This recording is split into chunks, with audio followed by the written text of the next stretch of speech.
अस्सलाम वालेकुम स्टूडेंट आज हम मल्टीपल चॉइस करेंगे इंट्रोडक्शन टू स्टैटिस्टिक्स। और सबसे पहला क्वेश्चन है the science of collecting, organising, presenting, analysing and interpreting data to assist in making more effective decision is called statistics. ये डेफिनेशन है स्टैटिस्टिक्स की। डेटे को कलेक्ट करना, ऑर्गेनाइज करना, प्रेजेंट करना, एनालाइज करना, इंटरप्रेट करना फॉर मोर इफेक्टिव डिसीजन के लिए। तो ये स्टैटिस्टिक्स की डेफिनेशन है। तो डी वाला ऑप्शन इसका करेक्ट है।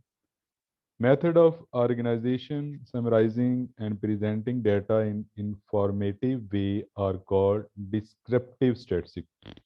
आगे हमारे पास स्टैटिस्टिक्स की दो टाइप हैं, descriptive and inferential statistics. The method used to determine something about a population on the basis of sample is called inferential statistics।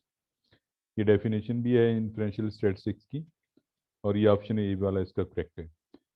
1.4 में है when the characteristic being study in non numeric it is called qualitative variable. Non numeric, numerical quantity अगर नहीं है तो वो qualitative variable होगा, जिसको हम न्यूमेरिकली लिख नहीं सकते। जिस तरह नफ़रत है, मोहब्बत है, मज़हब है, इन चीज़ों को हम न्यूमेरिकली मेजर नहीं कर सकते ना, ये नॉन न्यूमेरिक होते हैं, तो इसलिए इसको क्या कहेंगे, qualitative variable. When the variable study can be reported numerically the variable called quantitative variable. जिसको हम न्यूमेरिकली लिख सकें, मसलन वेट, हाइट, लेंथ, ये सारे क्या हैं, ये क्वांटिटेटिव वेरिएबल हैं। Next 1.6 है a specific characteristic of population is called parameter and specific characteristic of sample is called statistic। जो न्यूमेरिकल क्वांटिटी हम पॉपुलेशन से कैलकुलेट करते हैं उसको हम पैरामीटर कहते हैं। पैरामीटर जो वो पॉपुलेशन से एसोसिएटेड होता है, और जो न्यूमेरिकल क्वांटिटी हम सैंपल से कैलकुलेट करते हैं उसको हम स्टैटिस्टिक कहते हैं। जिस तरह एक्स बार जो है, एक्स बार सैंपल मीन, ये स्टैटिस्टिक है, और म्यू पॉपुलेशन मीन ये आपके पास पैरामीटर है। नेक्स्ट 1.8 है कि a set of all units of interest in study is called population, is called population.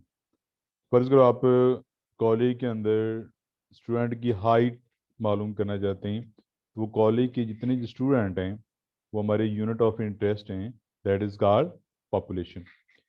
Part of population selected for study is called sample. अब हम पूरे कॉलेज के जितने भी स्टूडेंट हैं उनमें से हम कुछ क्वांटिटी सेलेक्ट कर लेते हैं, कुछ स्टूडेंट हम सेलेक्ट कर लेते हैं। फॉर एग्जांपल हम वहाँ से 100 स्टूडेंट फॉर स्टडी हमने सेलेक्ट किए, तो 100 क्या कहलाएगा, sample. Listing of data in order of numerical magnitude is called अरे डेटा। जब उसको हम न्यूमेरिकल मैग्नीट्यूड के लिहाज से लिखते हैं तो वो क्या कहलाता है, अरे डेटा। जिस तरह 1 2 3 4 5, ये अरे डाटा है, तरतीब दिया हुआ डाटा। Listing of data in form in which these are collected are called raw data. Raw data यानी कि जो डाटा फर्स्ट टाइम कलेक्ट करते हैं वो जिस तरह कलेक्ट करते हैं उसी फॉर्म में हम लिख देते हैं, that is called raw data. Are data that are collected by anybody for some specific purpose and use are called primary data। मतलब मैं स्टूडेंट से इंफॉर्मेशन लेता हूँ, उनके मार्क्स पूछता हूँ या उनकी एज पूछता हूँ, तो ये मैं खुद उसको डायरेक्ट डाटा कलेक्ट कर रहा हूँ, उससे पूछ रहा हूँ, क्वेश्चन पूछ रहा हूँ या इंफॉर्मेशन ले रहा हूँ, तो that is called primary data, जो फर्स्ट हैंड डाटा होता है। The data which have undergone any treatment previously is called secondary data. अब अगर हम किसी का डाटा कलेक्ट किया हुआ यूज करते हैं तो उसको हम सेकेंडरी डाटा कहते हैं, सेकेंड हैंड जो है। The data obtained by conducting a survey is called primary data. अब सर्वे करते हैं, लोगों से जाके पूछते हैं, खुद जाके इंफॉर्मेशन लेते हैं, that is primary data. The data collected from publish reports is known as secondary data. जो डाटा आप रिपोर्ट्स वगैरह से लेते हैं, किसी ने डाटा कलेक्ट किया होता है, वो आगे रिपोर्ट शाया करते हैं, उससे जो आप डाटा कलेक्ट कर रहे हैं वो secondary data. A survey in which information is collected from each and every individual of population is called census survey। एक सैम्पलिंग सर्वे होता है, एक सेंसिस सर्वे होता है। सैम्पलिंग में हम टोटल पॉपुलेशन को स्टडी नहीं करते, उसका एक पार्ट स्टडी करते हैं। लेकिन सेंसिस में हम पॉपुलेशन के ईच एंड एवरी यूनिट को स्टडी करते हैं। जिस तरह सेंसिस मरदमशुमारी होती है, मरदमशुमारी में हम हर एक का बायोडाटा लिखते हैं, मरदमशुमारी में हम कभी भी सैंपल नहीं लेते। तो नेक्स्ट है data use by an agency which originally collected are primary data. The registration is source of secondary data. Data in the population census reports are primary data. Issuing of national identity card is the example of registration. हम अपनी registration कराते हैं identity card के जरिए। A variable that assume only some selected value in a range is called discrete variable. The variable that assume any value within a range is called continuous random variable। यहाँ पे एक basic concept आपको बता दूं student, जो discrete variable होता है, जो काउंटेबल करेक्टरिस्टिक है वो डिस्क्रीट वेरिएबल में आता है, जो मेजरेबल करेक्टरिस्टिक है वो कंटिन्यूस वेरिएबल में आता है। अब काउंटेबल करेक्टरिस्टिक से क्या मुराद है? मतलब आप वेट कैलकुलेट करते हैं, आप हाइट।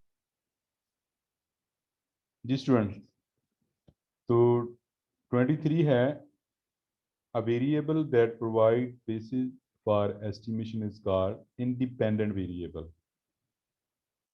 और 24 में a variable that is being predicted or estimated is called dependent variable। और 25 में है monthly rainfall in a city during the last 10 years is an example of continuous random variable, continuous variable। तो यहाँ पे student थोड़ा सा मैं दोबारा एक्सप्लेन कर देता हूँ। डिस्क्रीट काउंटेबल करेक्टरिस्टिक है और कंटिन्यूस मेजरेबल करेक्टरिस्टिक है। जिसको आप काउंट करते हैं वो डिस्क्रीट में आता है, जिसको मेजर करते हैं वो कंटिन्यूस में आता है। जिस तरह नंबर ऑफ स्टूडेंट हैं, नंबर ऑफ चेयर है, नंबर ऑफ रूम्स हैं, नंबर ऑफ मोबाइल हैं, नंबर ऑफ बुक्स हैं, तो ये सारी चीज़ें काउंट की जाती हैं, तो इसको हम डिस्क्रीट सेंस में लेते हैं। और जिस तरह वेट मेजर किया जाता है, हाइट मेजर की जाती है, लेंथ मेजर की जाती है, स्पीड मेजर की जाती है, तो ये आपके पास कंटिन्यूस वेरिएबल। इंशाल्लाह आज इतनी काफ़ी है, कल इसको मज़ीद डिस्क्रीट और कंटिन्यूस को लेके आगे चलेंगे। थैंक यू, अल्लाह हाफिज़।